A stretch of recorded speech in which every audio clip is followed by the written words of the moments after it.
যে কচুরি পানাগুলো মামা ভূতের কচুরি পানা মানুষ একটা পোলা মরার পর এই যে তার যে রক্ত এগুলো খেয়ে কচুরি পানাগুলো বড় হয়েছে। যে কচুরি পানা খেবে সেই ভূতের কন্ট্রোলে এসে বলবো সে লাভ দিয়ে মরে যাবে, ঠিক আছে না? এটা আমরা রিচার্জ করব। হচ্ছে ইন্টারন্যাশনাল হিস্টরি। আমরা রিচার্জ করব। রিচার্জ করতে বলতে রিসার্চ করবো। রিচার্জ করলে তো রিসার্চ। হ্যাঁ রিচার্জ করলে তো টাকা পারবো এটার।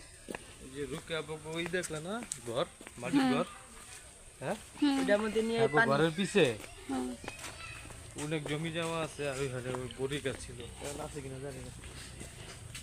সাপ ওয়াসিল অনেকবার মাটির ঘরে এখন আছে সাপ। আছে হুম, রান্না করে খাই লাই 100%। পরে আমাদের বিষ টু হয়ে যাবো আমরা। বাদ জালটা ওইদিকে কি উঠে বিষ খেলে আর বিষের প্রভাব পড়বো না। এই যে এই যে এই যে এই যে সাপ গরু ওই দেখো এই দাঁড়া কয় না এখন উনি আমরা মাথায় গিয়ে খারে গিয়ে সমস্যা